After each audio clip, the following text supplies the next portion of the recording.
اگر آپ ان صوفیاء کے گروہ سے، جن میں اکثریت بریلویوں کی ہے، دیوبند بھی کسی حد تک اس کے قائل ہیں، سوائے ان چند دیوبندی علماء کے کہ جو اہل حدیث مکتب کے زیر اثر آ گئے، تو وہ ان چیزوں کا انکار کر رہے ہیں۔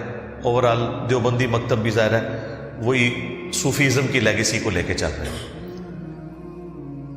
ان کے نزدیک یہ جو رات ہے شب برات، یہ شعبان المعظم کی 14 اور 15 کی درمیانی رات ہے، یعنی 15ویں رات۔ چونکہ اسلامی کیلنڈر میں رات پہلے آتی ہے، دن بعد میں، تو ان کے نزدیک یہ رات وہ رات ہے جس میں اللہ تعالیٰ نے قرآن حکیم کو لوح محفوظ سے اتارا آسمان دنیا کے اوپر، اور پھر گریجولی 23 سال کے اندر قرآن حکیم آسمان دنیا سے نیچے نازل ہوا۔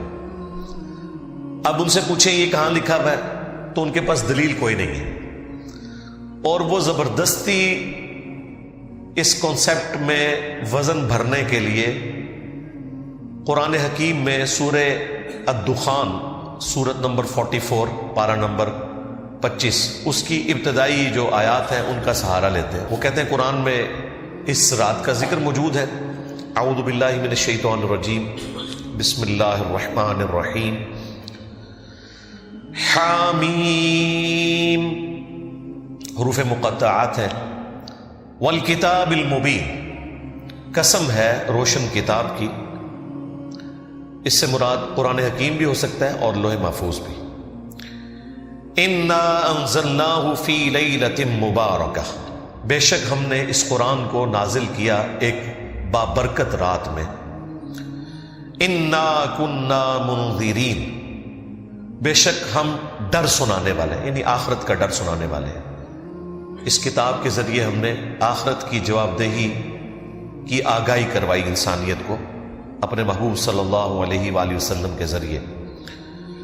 فیہا یفرق کل امر حکیم، اور اس مبارک رات میں ہر اہم کام بانٹ دیا جاتا ہے، یعنی فرشتوں میں کام سونپ دیے جاتے ہیں اللہ تعالیٰ کی طرف سے، پورے سال کا ایک شیڈیول دے دیا جاتا ہے۔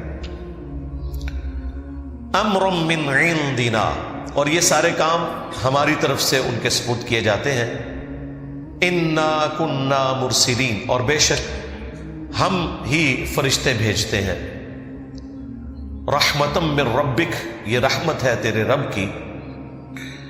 انہ هو السمیع العلیم، بے شک وہ سننے والا ہے، علم والا ہے۔ تو یہ جو 6 آیات ہیں، وہ کہتے ہیں ان 6 آیات کے اندر جو بابرکت رات رپورٹ ہوئی ہے وہ شب برات، یعنی شعبان کی 15ویں رات ہے۔ اور کہتے ہیں دیکھیں اس میں واضح ہے کہ اس رات میں ہر اہم کام فرشتوں کے سپرد اللہ تعالیٰ کر دیتا ہے۔ جو آپ نے سنا ہے کہ جی وہ پورے سال میں جن لوگوں نے مرنا ہوتا ہے ان کے نام بتا دیے جاتے ہیں، اسی طریقے سے کس کو کتنا رزق ملنا ہے وہ بتا دیا جاتا ہے، ہر طرح کے امپورٹنٹ کام سپرد کر دیے جاتے ہیں۔ حالانکہ قرآن اگر یہ کہہ رہا ہے نا کہ ہم نے اس قرآن کو ایک بابرکت رات میں نازل کیا، تو پھر سب سے پہلے تو قرآن سے ہی پوچھنا چاہیے کہ وہ بابرکت رات کس مہینے میں آتی ہے، وہ کون سی رات ہے۔ اور اگر قرآن میں نہ ملے تو پھر صحیح الاسناد احادیث میں۔ لیکن اللہ کا شکر ہے کہ صحیح الاسناد احادیث تک جانے کی نوبت ہی نہیں آتی۔ قرآن حکیم نے خود بتا دیا ہے کہ قرآن کب نازل ہوا۔ وہ سورۃ البقرہ میں مشہور آیت، شہر رمضان الذی انزل فیہ القرآن، رمضان کا مہینہ ہے وہ جس میں قرآن نازل ہوا۔ ہدی للناس، پوری انسانیت کے لیے یہ ہدایت ہے۔ کہتے ہیں صرف نیک لوگوں کو ہدایت ملتی ہے، نہیں، قرآن کہہ رہا ہے پوری انسانیت کے لیے۔ اور وہ جو سورۃ البقرہ کے سٹارٹ میں ہے ہدی للمتقین، اس سے بھی مراد ہے پوری انسانیت، اور پوری انسانیت میں وہ لوگ جو ڈر جائیں اس تصور سے کہ جس رب نے ہمیں ہماری مرضی کے بغیر پیدا کیا وہ قیامت والے دن ہمیں پوچھے گا۔ متقی سے مراد یہ نہیں ہے کہ کوئی صرف پرہیزگار لوگ مراد ہے، ڈر جانے والے لوگ. ہدی للناس، پوری انسانیت کے لیے ہے یہ ہدایت. وبینات من الہدی والفرقان، اور اس میں ہدایت کے روشن دلائل ہے، اور یہ الفرقان ہے، یعنی حق اور باطل میں تمیز کرنے والی کتاب. اور یہ الفرقان کی صفت صحیح بخاری میں ہمارے محبوب امام کائنات سید الاولین والآخرین شفیع المذنبین رحمت للعالمین سیدنا و مولانا امام اعظم محمد رسول اللہ صلی اللہ علیہ وآلہ وسلم کے لیے بھی رپورٹ ہوئی. صحیح بخاری میں حدیث ہے، محمد فرق بین الناس، محمد لوگوں میں حق اور باطل میں فرق ہے. قرآن بھی الفرقان ہے، نبی الاسلام بھی الفرقان ہے. بہرحال اس آیت سے آپ کو یہ پتہ چل گیا کہ رمضان المبارک وہ مہینہ ہے جس میں قرآن نازل ہوا، لہٰذا اب اس کو سورہ الدخان کی ابتدائی 6 آیات کے ساتھ جوڑ لیں، جس میں اللہ تعالیٰ نے فرمایا تھا حامیم والکتاب المبین انا انزلناہ فی لیلۃ مبارکۃ انا کنا منذرین، ہم نے اسے بابرکت رات میں نازل کیا اور ہم ڈر سنانے والے ہیں. تو وہ بابرکت رات رمضان المبارک کے اندر ہے. یہ کسی مفتی کا فتویٰ نہیں ہے، کسی صحابی کا فتویٰ نہیں ہے، یہ اللہ تعالیٰ نے خود بتا دیا قرآن کے اندر.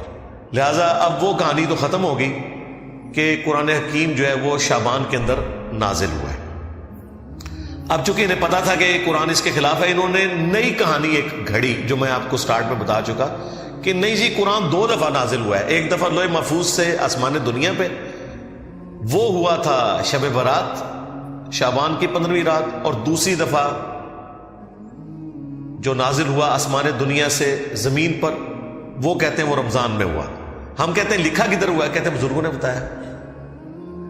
یہ تو اتنا بڑا ٹروتھ تھا، یہ قرآن میں آنا چاہیے تھا کہ شعبان کا مہینہ ہے وہ جس میں ہم نے قرآن کو نازل کیا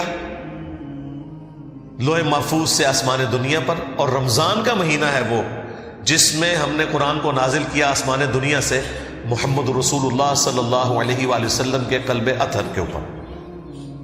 لیکن قرآن و سنت بالکل خالی ہیں اس سے. باقی جو شب برات کے حوالے سے ایک مشہور ترین حدیث پیش کی جاتی ہے، وہ بھی میں ڈسکس کر لیتا ہوں.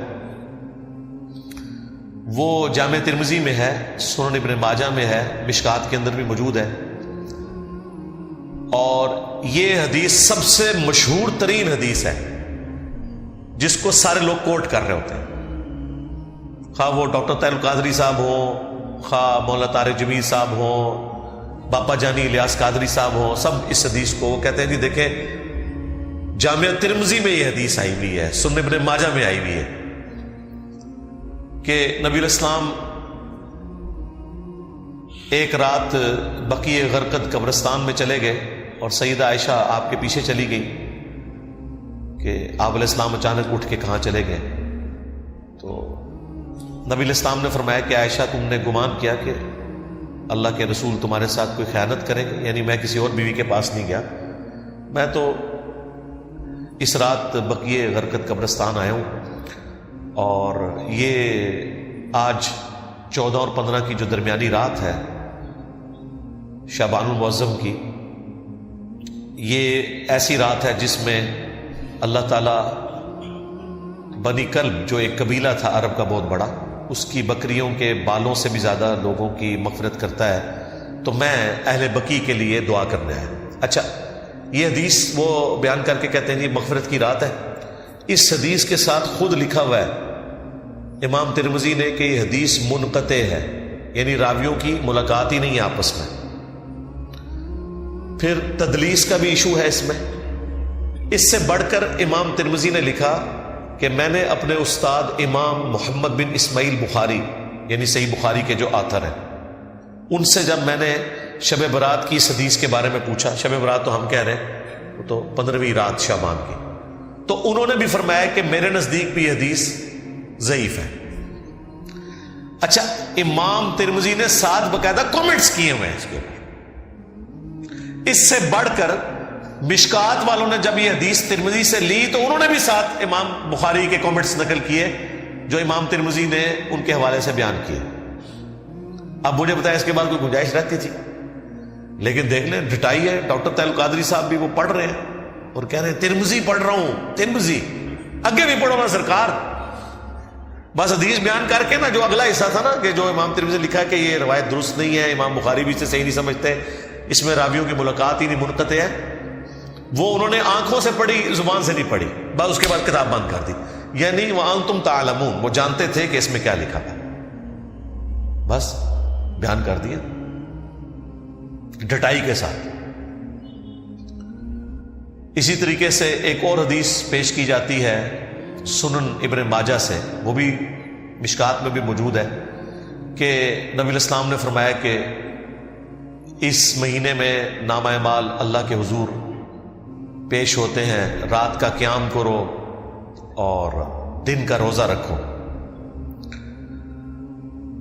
حالانکہ اس میں کذاب راوی ہے، یہ گھڑی ہوئی روایت ہے، ضعیف بھی نہیں، گھڑی ہوئی روایت، ڈٹائی کے ساتھ بیان کرتے ہیں. اور یہ رات جو ہے وہ فجر کا وقت شروع ہونے تک اللہ تعالیٰ کی طرف سے خاص رحمت کی رات ہے، فرشتے نازل ہوتے ہیں، وہی جو لیلۃ القدر کے بارے میں. اور وہ تو میں نے آپ کو بتایا کہ روزانہ کے لیے بھی فضیلت ہے بخاری مسلم میں، کہ آخری تہائی رات جب رہ جاتی ہے تو اللہ تعالیٰ آسمان دنیا پہ نزول فرماتا ہے، جیسا کہ اس کی شان کے لائق ہے، اس کی مثال نہیں بیان ہو سکتی. اور کہتا ہے کوئی مجھ سے مانگنے والا میں اسے عطا کروں، ہے کوئی بخشش مانگنے والا کہ میں اسے بخش دوں، حتیٰ کہ فجر کا وقت داخل ہو جائے. یہ روزانہ کے لیے اللہ تعالیٰ کی طرف سے ایک اسپیشل آفر ہے پوری انسانیت کے لیے کہ وہ حق قبول کر لیں. ایک اور روایت ہے سنن ابن ماجہ میں، جسے ضعیف جمع ضعیف کا فارمولہ لگا کے شیخ البانی نے حسن درجے میں ڈکلیئر کر دیا، جس کی وجہ سے آج کل بعض اہل حدیث بھی شب برات کو اتنا ماننا شروع ہو گئے شیخ البانی کی وجہ سے، کہ اس رات اللہ تبارک و تعالی مخلوق کی طرف متوجہ ہوتا ہے اور سوائے 2 طرح کے لوگوں کے سب کی مغفرت فرما دیتا ہے. ایک جو شرک کرنے والا ہے اور دوسرا جو اپنے مسلمان بھائی کے بارے میں دل میں کینہ رکھنے والا ہے. لیکن یہ روایت بھی کمزور ہے اور یہ باقی روایتوں سے بھی زیادہ کمزور روایت ہے. اس میں 2 مجہول راوی ہیں ان نون، اور 2 مدلس راوی ہیں جو عن سے روایت کر رہے ہیں. اور امام مسلم نے صحیح مسلم کے مقدمے میں لکھا ہوا ہے کہ مدلس کی عن والی روایت سما کی تصریح کے بغیر ضعیف تصور کی جائے گی. 4 سکم ہیں اس روایت کے اندر. اس کے باوجود شیخ البانی نے چونکہ اسے حسن لکھ دیا، اور وہ حسن لکھ رہی ہے ضعیف جمع ضعیف، وہ آج بریلوی بھی کوٹ کرتے ہیں، دیوبندی بھی، اور بعض اہل حدیث بھی کوٹ کرتے ہیں. اور جو شیخ البانی کی اس تحکیم کے ساتھ ایگری نہیں کرتے اہل حدیث، ان کی بھی جرت نہیں ہے کہ وہ شیخ البانی کا رد کریں کہ یار انہوں نے اس کے اوپر جو حکم لگایا وہ ٹھیک نہیں لگایا. میں آپ کو مزے کی بات بتاؤں، آلموسٹ کوئی 13-14 سال پہلے کی بات ہے، نئے جب ہم اہل حدیث کی طرف آئے تو اس وقت بڑا جوش بھی تھا. تو میں I-10 کی مسجد میں، دارالسلام نام کی ایک مسجد ہے گرین بیلٹ کے اوپر I-10 2 میں، وہاں جمعہ میں نے پڑھا تو وہ شب برات کے حوالے سے گرج رہے تھے بریلویوں کے اوپر نا، وہاں کے جو عالم صاحب تھے. تو میں نے پرچی پہ نا انہیں کاغذ پہ لکھ کے بھیجا کہ آپ کے جو روحانی ابا جان ہے نا شیخ ناصر الدین البانی، جو محدث اعظم سعودیہ ہیں، 99 میں ڈیتھ ہوئی، ویسے البانیہ سے تھے، سعودیہ میں سیٹل ہوئے، آج بھی اکثر جو علماء عرب ہیں وہ ان کے اسٹوڈنٹ ہیں. تو انہوں نے تو اس روایت کو حسن ڈکلیئر کیا ہوا ہے، تو مہربانی کریں ان کا رد بھی ساتھ ہی کر دیں، کیونکہ یہ تختہ مشق بنے میں آپ لوگ ان کی وجہ سے. اچھا، انہوں نے پرچی بھی پڑھی اور ان کو پتہ بھی تھا، وہ بڑے محقق عالم تھے جو وہاں جمعہ پڑھاتے ہیں. گول کر گئے جی پرچی. بعد میں نے ان کو ملا، اب وہ ڈرے ہوئے تھے، ان کو پتا تھا میں تو مطلب نیا اس طرف گیا ہوا تھا، تو آپ پتہ نئے بندے میں جوش ہی کتنا ہوتا ہے. میں نے کہا یہ کیا آپ نے کیا؟ انہوں نے کہا جی کیوں آپ نے ہماری پبلک کو بھی ہمارے خلاف کرنا ہے؟ پہلے ہم دوسروں کے ساتھ پنگا لیے ہوئے ہیں، ادھر ہم اپنے کے خلاف بھی پنگا لے لیں گے تو ادھر تو وہ کہیں گے جی اپنے بزرگوں کو ہی رگڑ رہے ہیں. یہ وجہ ہے میرے بھائی لوگ حق قبول نہیں کرتے. کہتے ہیں جی قادیانی کیوں نہیں مانتے؟ بھائی جب تم چشتی دجال اور تھانوی دجال کا جھوٹا دفاع کرو گے یا ان کے دفاع کرنے والے علماء کا جھوٹا دفاع کرو گے تو بھائی تم قادیانیوں کو کیسے اسلام کی دعوت دے سکتے ہو؟ ہمارے اس پلیٹ فارم کی برکت سے الحمدللہ درجنوں قادیانیوں نے اسلام قبول کیا ود فیملی. وہ مجھے بتاتے ہیں آ کے، لیکن میں نے آج تک کسی کو ساتھ بٹھا کے ویڈیو نہیں کبھی ریکارڈ کروائی. ان کے پاس کوئی ایک بندہ آ جائے نا تو سارے فرقوں میں اسے گھماتے ہیں اور چندہ اکٹھا کرتے ہیں، کیونکہ ان کا مقصد چندہ اکٹھا کرنا ہے. ختم نبوت کے اوپر جتنا چندہ ملتا ہے اور کسی کام پہ نہیں ملتا. اسی لیے دیکھیں دنیا کا جو فارغ ترین انسان ہے نا وہ بھی یہ کہتا ہے میں ختم نبوت پہ کام کر رہا ہوں. یہ حق خطیب کو دیکھ لینا، میں ختم نبوت، یہ ان کا طریقہ واردات ہے. اچھا اب اقرار اس کی غلط حرکتوں سے اسے روکنے گیا ہے تو وہ کہہ رہا ہے یہ مجھے ختم نبوت پہ کام کرنے سے روک رہے ہیں. دیکھ لو، تو یہ ختم نبوت کے پیچھے چھپتے ہیں، حالانکہ ختم نبوت کے اوپر یہ ڈاکہ مار رہے ہیں. جس کاز کو یہ نقصان پہنچا رہے ہیں اس کے پیچھے چھپ رہے ہیں. تو یہ ان کا اسکیپ روٹ ہے. خیر وہ عالم صاحب نے خیر اگلے جمعے میں بھی اس کو بیان نہیں کیا. تو یہ روایت بھائی اس میں 4 سکم ہے، 2 مجہول راوی ہیں، 2 مدلس ہیں، عن سے روایت کر رہے ہیں.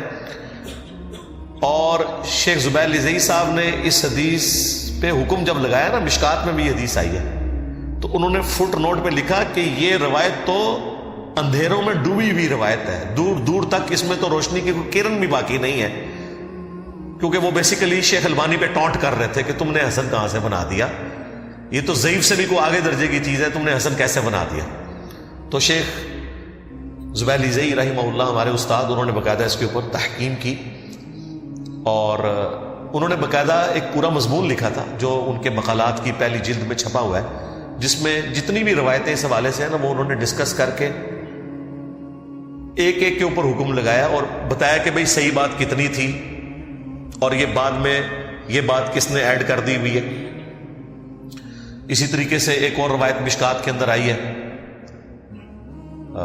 شعب الایمان امام بیہقی کی کتاب کے ریفرنس سے کہ اس رات میں اللہ تعالیٰ کے فرشتے نازل ہوتے ہیں. یہ رات فجر کا وقت داخل ہونے تک جو سلامتی والی رات ہے، اس میں نامہ اعمال اللہ کے حضور پیش ہوتے ہیں. دن کا روزہ رکھو اور اس طرح کے مختلف الفاظ. وہ بھی بالکل مردود روایت ہے، اس کے اوپر بھی شیخ صاحب نے حکم لگایا مشکات کے اندر بھی. لیکن ایمانداری انہوں نے کی، اس کے فٹ نوٹ پہ لکھ دیا کہ یہ بات تو درست ہے کہ شعبان کے مہینے میں نامہ اعمال اللہ کے حضور پیش ہوتے ہیں، یہ بات درست ہے. سنن نسائی کی حدیث جو تھی وہ انہوں نے فٹ نوٹ پہ لکھ دی کہ ہم اس بات کو مانتے ہیں کہ شعبان کا مہینہ وہ مہینہ ہے جس میں نامہ اعمال اللہ کے حضور پیش ہوتے ہیں. وہ پوری حدیث یوں ہے کہ اسامہ ابن زید رضی اللہ تعالیٰ عنہ کہتے ہیں کہ نبی الاسلام سے ہم نے پوچھا کہ آپ شعبان کے مہینے میں اتنے روزے رکھتے ہیں کہ اتنے نفلی روزے آپ کسی اور مہینے میں نہیں رکھتے، تو اس کی وجہ کیا ہے؟ تو آپ صلی اللہ علیہ وآلہ وسلم نے فرمایا کہ اکثریت لوگوں کی رجب اور رمضان کے درمیان والے اس مہینے کی فضیلت سے غافل ہے. آپ نے 2 مہینوں کا ذکر اس لیے کیا کہ رجب تو اللہ کا مہینہ اس حوالے سے کہ وہ حرمت والا مہینہ اور رمضان تو افضلیت والا مہینہ ہے، قرآن نازل ہوا. تو اتنے 2 افضل مہینوں کے درمیان جو یہ مہینہ ہے نا شعبان کا، یہ بھی بہت فضیلت والا ہے. پھر آپ علیہ السلام نے فرمایا کہ اس مہینے میں اللہ کے حضور نامہ اعمال پیش ہوتے ہیں اور میری خواہش ہے کہ جب میرا نامہ اعمال اللہ کے حضور پیش ہو تو میں روزے کی حالت سے ہوں، اس لیے میں روزے رکھتا ہوں کثرت سے. اچھا یہ بڑا اچھا موقع تھا کہ نبی علیہ السلام پھر پورے شعبان میں روزے نہ رکھتے، ایک 15ویں شعبان کو رکھ کے کہتے کہ یہی وہ رات ہے. یہ بھی اس بات کا ثبوت ہے کہ وہ اس طرح کی رات والا معاملہ کوئی نہیں. البتہ ایک روایت شعب الایمان امام بیہقی کی کتاب میں ہی ہے صحیح سند کے ساتھ، اور وہ ایک تابعی کا قول ہے. شام کے ایک تابعی تھے مکحول رحمہ اللہ، مشہور تابعی ہیں، لیکن یہ اس حوالے سے بھی مشہور ہے کہ اس قسم کی ساری عجیب و غریب روایتیں بھی انہوں نے بیان کی ہوئی ہیں. مرسل روایت ہے، کسی صحابی کا ذکر نہیں کیا انہوں نے، اور صحیح مسلم کے مقدمے میں موجود ہے کہ تابعی کی مرسل کوئی شے نہیں ہے، جب تک وہ صحابی کو مینشن نہ کرے، کیونکہ کنفرم نہیں نا کہ اس نے روایت کہاں سے سنی ہے. اگر صحابی سے سنی ہوتی تو بیان کر دیتے، بل وہ ان کا اپنا قول ہے انہی الفاظ کے ساتھ جو سنن ابن ماجہ میں وہ ضعیف روایت تھی کہ اس رات اللہ تعالیٰ سب کی مغفرت کر دیتا ہے سوائے شرک کرنے والے کے اور کینہ پرور شخص کے. تو یہ روایت سندن تو درست ہے لیکن صرف تابعی کا قول ہے، اس لیے یہ بھی کوئی اس حوالے سے حجت نہیں ہے. لیکن وہ بات اپنی جگہ درست ہے جو میں نے بتائی کہ سنن نسائی میں واضح حدیث ہے کہ نبی علیہ السلام اس مہینے میں کثرت سے روزے رکھتے تھے، کیونکہ آپ علیہ السلام نے فرمایا کہ نامہ اعمال اللہ کے حضور پیش ہوتے ہیں اس مہینے کے اندر. بلکہ صحیح بخاری اور صحیح مسلم دونوں میں موجود ہے کہ نبی صلی اللہ علیہ وآلہ وسلم رمضان کے بعد سب سے زیادہ روزے جس مہینے میں رکھتے تھے وہ شعبان کا مہینہ ہوتا تھا. تو شعبان کے مہینے کے روزوں کی فضیلت اپنی جگہ ہے، حتیٰ کہ بخاری اور مسلم دونوں میں حدیث ہے، اما عائشہ سلام اللہ علیہا کہتی ہیں کہ میرے جو رمضان میں مخصوص ایام کے روزے چھوٹ جاتے تھے تو میں ان کی قضا اگلے شعبان میں دیتی تھی، کیونکہ شعبان میں نبی علیہ السلام جو ہے وہ کثرت سے روزے رکھتے تھے. بیسیکلی انہوں نے کوڈ ورڈ میں بات کی، وہ جو حدیث ہے نا بخاری مسلم میں کہ کوئی بھی بیوی اپنے خامند کی مرضی کے بغیر روزہ نہیں رکھ سکتی، یعنی اس میں امپلائیڈ ہے کہ خامند اپنی بیوی کے ساتھ جو ازدواجی تعلق ہے وہ دن کے وقت بھی قائم کر سکتا ہے. تو اما عائشہ جو کہہ رہی ہے نا کہ میں روزے شعبان میں رکھتی تھی رمضان کے قضا کیے ہوئے، کیونکہ نبی علیہ السلام نے روزہ رکھا ہوتا تھا، یعنی اب امپلائیڈ تھا کہ مجھے اب اجازت کی ضرورت نہیں ہے، نبی علیہ السلام خود روزے سے ہیں تو میں اپنے روزوں کی قضا دے لیتی تھی. حتیٰ کہ صحیح مسلم میں یہاں تک الفاظ ہے کہ نبی صلی اللہ علیہ وآلہ وسلم شعبان کا پورا مہینہ روزہ رکھا کرتے تھے. یہ بھی حدیث موجود ہے، یعنی کوئی اکا دکا چھوٹ گیا، ادروائز آپ کی روٹین تھی کہ پورا شعبان آپ روزہ رکھا کرتے تھے، رمضان بھی اور شعبان بھی. پھر صحیح مسلم میں یہ حدیث ہے، نبی صلی اللہ علیہ وآلہ وسلم ہر پیر کو اور ہر جمعرات کو بھی روزہ رکھا کرتے تھے. اور ترمذی میں تو الفاظ ہیں یہ اس لیے میں رکھتا ہوں کہ نامہ اعمال ہر پیر اور جمعرات کو اللہ کے حضور پیش ہوتے ہیں، میری خواہش ہے کہ میں روزے کی حالت سے ہوں.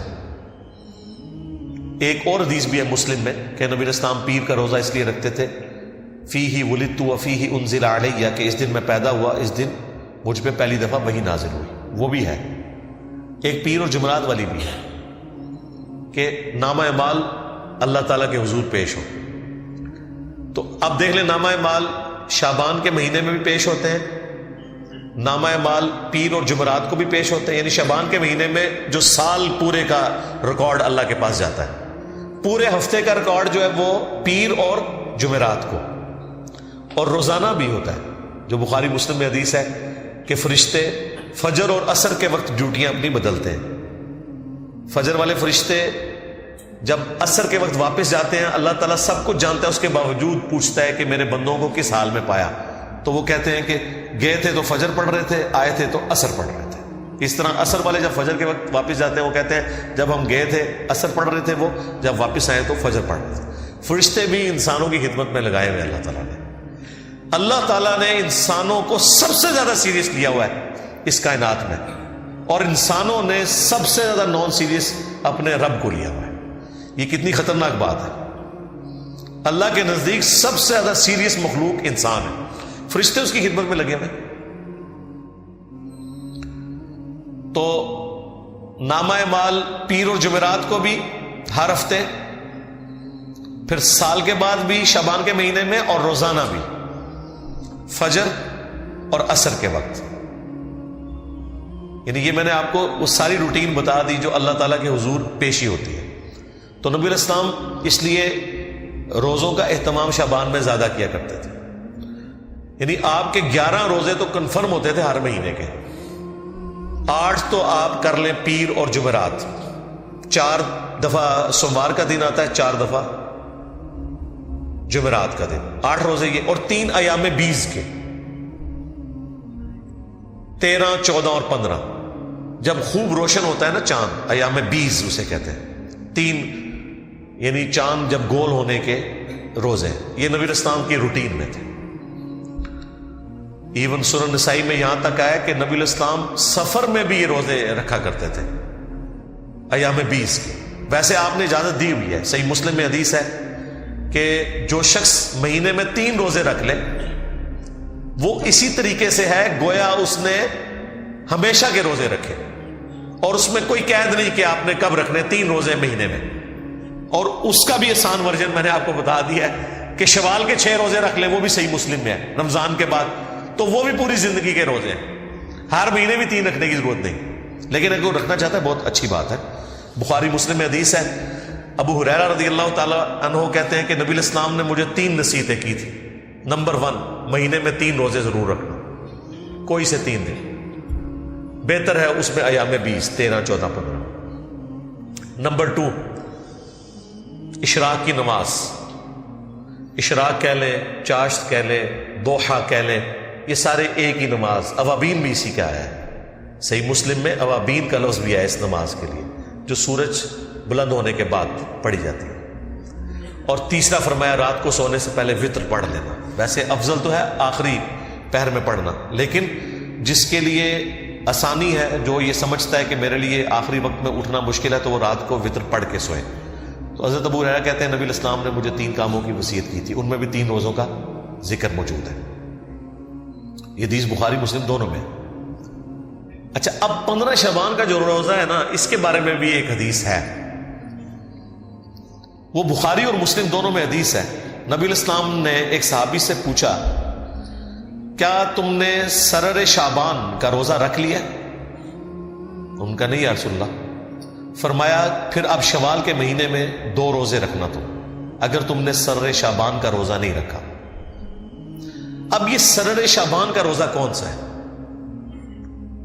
ظاہر نبی الاسلام کی حدیث بخاری مسلم میں، اب علماء سے پوچھیں یہ کون سا روزہ ہے جس کا ذکر ہو رہا ہے سرر شعبان؟ سرر عربی زبان میں کنارے کو بھی کہتے ہیں اور سینٹر کو بھی کہتے ہیں، ہالو چیز کو۔ اس سے مراد کنارے کے روزے بھی ہو سکتے ہیں، لیکن وہ تو بخاری مسلم میں حدیث ہے کہ نبی الاسلام نے فرمایا کوئی بھی شخص جب رمضان شروع ہونے میں 2 دن رہ جائیں تو وہ روزہ نہ رکھے، یعنی وہ رمضان کو پروٹوکول دے کہ رمضان سے پھر روزے سٹارٹ کرے، سوائے اس شخص کے کہ جو پورا مہینہ روزے رکھ رہا ہو، اس کے لیے آپ علیہ السلام نے اجازت دی۔ اسی طریقے سے جامع ترمذی میں حدیث ہے کہ نبی الاسلام نے فرمایا کہ جب نصف شعبان گزر جائے تو کوئی شخص روزہ نہ رکھے۔ تو اس سے یہ بھی پتہ چل گیا کہ وہ آخری سرا بھی نہیں ہو سکتا، آخری 15 دن بھی نہیں ہو سکتے۔ تو یہ سرر شعبان کیا ہے؟ تو صحیح مسلم میں ایک اور حدیث ہے، اتنی حدیث تو بخاری مسلم دونوں میں تھی کہ سرر شعبان کا روزہ رکھو۔ مسلم میں امام مسلم میں ایک اور حدیث لے کے آئے، اس میں پتہ کیا الفاظ ہیں کہ نبی الاسلام نے فرمایا اس مہینے کے سرہ کا روزہ رکھا ہے تم نے، ناف کا، سرہ کہتے ہیں ناف کو۔ اب ناف آلموسٹ جسم کے سینٹر میں ہوتی ہے، تو جو میں کہہ رہا تھا سرر کا ترجمہ کنارہ بھی بن سکتا ہے اور سینٹر بھی۔ مسلم شریف میں واضح الفاظ ہیں سرہ، ناف، نیول انگلش میں ہم کہتے ہیں، اس کا روزہ۔ تو یہ جو ناف کا روزہ ہے یہ 15 شعبان کا روزہ ہی بنتا ہے۔ اور عموماً تو میں نے آپ کو کئی احادیث بتا دی ایام 20 کے روزوں سے متعلق کہ نبی الاسلام تو 13 14 15 خواہ وہ شعبان کی ہو، خواہ وہ شوال کی ہو یا اور کسی مہینے کی، یہ 3 روزے تو آپ نے رکھنے تھے اور وہ آپ کی روٹین تھی، خاص سفر ہو حضر ہو۔ 15 شعبان کا روزہ ویسے بھی عمومی سنت میں بھی آتا ہے، لیکن اسپیسیفکلی بخاری مسلم کی جو احادیث ہیں اس پہ گواہ ہیں کہ سرر شعبان یا سرہ کا روزہ 15 شعبان کا نبی الاسلام نے تلقین فرمایا کہ یہ رکھنا ہے، یہ 15 شعبان کا روزہ بنتا ہے۔ اس روزے کا شب برات کے روزے سے کوئی تعلق نہیں ہے، ان 2 چیزوں کو مکس نہیں آپ نے کرنا۔ جزاک اللہ خیر۔ امید ہے یہ بیان آپ کے علم اور ایمان میں اضافے کا باعث بنا ہوگا۔ اس خیر کی بات کو دوسروں تک پہنچانے کے لیے ویڈیو کو لائک اور شیئر ضرور کریں۔ اپنے خیالات ہمیں کمنٹس میں بتائیے۔ اللہ حافظ۔